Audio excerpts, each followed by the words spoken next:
Hiya! This is a video tutorial to help you get started learning this piece. It's called A Mixed Up Song and it's from Piano Adventures Lesson Book Level 1 by Nancy and Randall Faber. We're on page 30 and 31. I'm going to play this piece to you first to show you how it sounds and then I'll break it down for you hands separately and into small sections.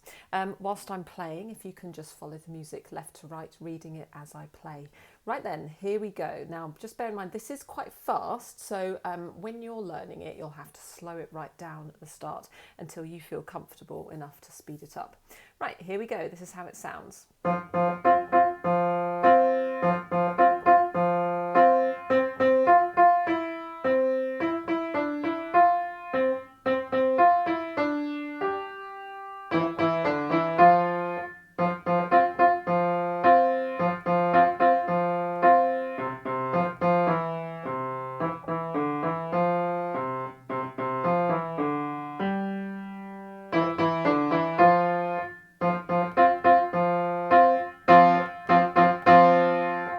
Okay, what did you think? Well, I love this piece. I think it's really good fun and it's really energetic too.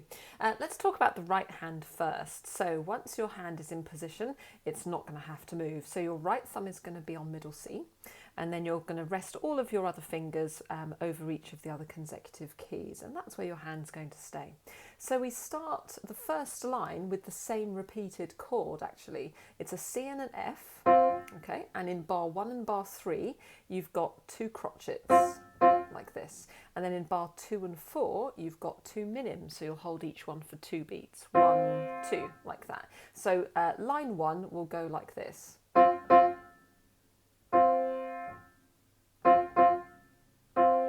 So I'm leaving little gaps in between, because the left hand is going to have to fit in as well.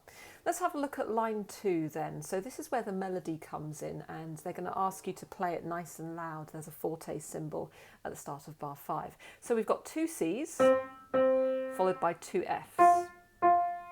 Then in bar 6 we have an E for 2 beats, 1, 2, and a C for 2 beats.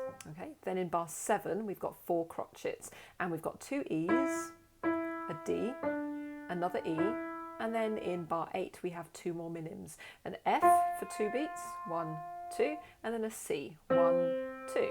Okay.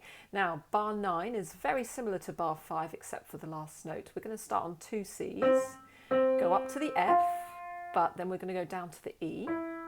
And in bar 10 we've got 2 minims, a D first, 1, 2, and then a G, 1, 2. Now over the G, okay, is a little symbol. It's a dot with a curved line. This is called fermata, and you need to hold that note for longer than usual. You can also use the English word pause. So you heard when I was playing it originally, I would have paused on any of the notes that had the fermata symbol in the piece, and I can see 2 in this piece, one here in bar 10 and the next one on line 4 on this second page at bar 22 in the left hand on the G though.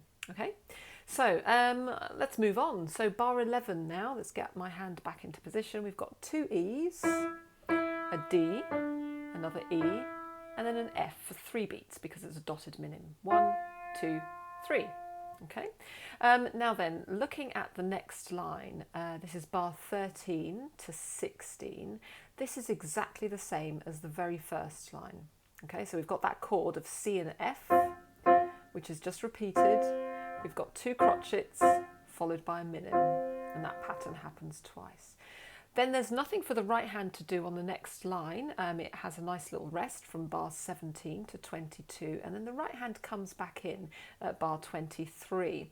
And bar 23 is the same as bar 7 and also the same as bar 11. So we've got 2 E's, a D, an E, and then an F for 3 beats. 1, 2, 3.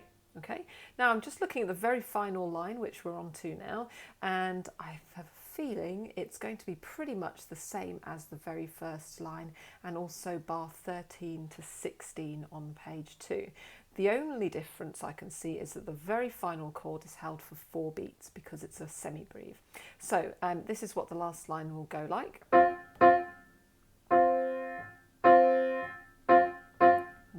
2, 3, 4. Okay, Let's move on to the left hand then. So this is the hand position for the left hand. We're going to start with the index finger on F. Then if you just rest all of your other fingers and your thumb on all of the notes just around that, then I don't think you have to move your hand position. Nope, your hand's going to stay in that position for the whole piece. So line 1 is super easy. It's just one note and it's 2 Fs as crotchets to start and then a minim in bar 2. 1, 2. Okay, and then 2 crotchets and then that minim again. 1, 2.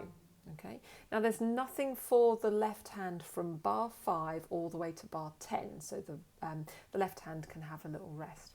Let's have a look at bar 11. Now this is interesting. What's going to happen is that the left hand is going to play the same notes that the right hand was playing in these 2 bars, but what we call an octave lower. So if you remember, your right hand was positioned here and the right hand at bar 11 was 2 E's, a D, an E and an F. Now the left hand is going to play exactly the same as that, but in this hand position. 2 E's, a D, a E and then an F. 2, 3. Okay. The next line, bar 13 to 16, is exactly the same as line 1. So you've just got your series of Fs, 2 crotchets and then a minim. 1, 2, 2 crotchets and then a minim. Okay, now this time here is where the left hand has a bit more of the melody. So we're on to bar 17 now, line 3 of the second page. Staying in this hand position, and this next bit is also really good exercise for your 5th and your 4th fingers, as you'll see. We've got 2 C's, 2 F's, an E, minim, and then a C, minim, 2 E's, D, E, then F for 2 beats, C for 2 beats. Next line, 2 C's, F, E, now a D for 2 beats, and here's where the left hand's going to pause on the next note, the G, because it's a fermata, and then we've got 2 E's, D, E, F, 2, 3, rest. Great, now we're on to the final line, which is exactly the same as line 1 and also line 2 on page 2, except for that final note. As we said, it's a semi-breve, so we'll be holding our last note in the left hand for 4 beats. So the last line goes like this: 2 F's as crotchets, and then a minim, and then another minim, then 2 more crotchets, and then a semi-breve. 1, 2, 3, 4. So that's the piece. The only other things to think about when you're ready are adding in dynamics. So it's various shades of loud, essentially, in this piece. You've got mezzo forte at bar 1 for the whole of the first line, and then forte on line 2, so as loud as you can from bar 5, and that stays forte until bar 12. At bar 13 it reverts back to mezzo forte.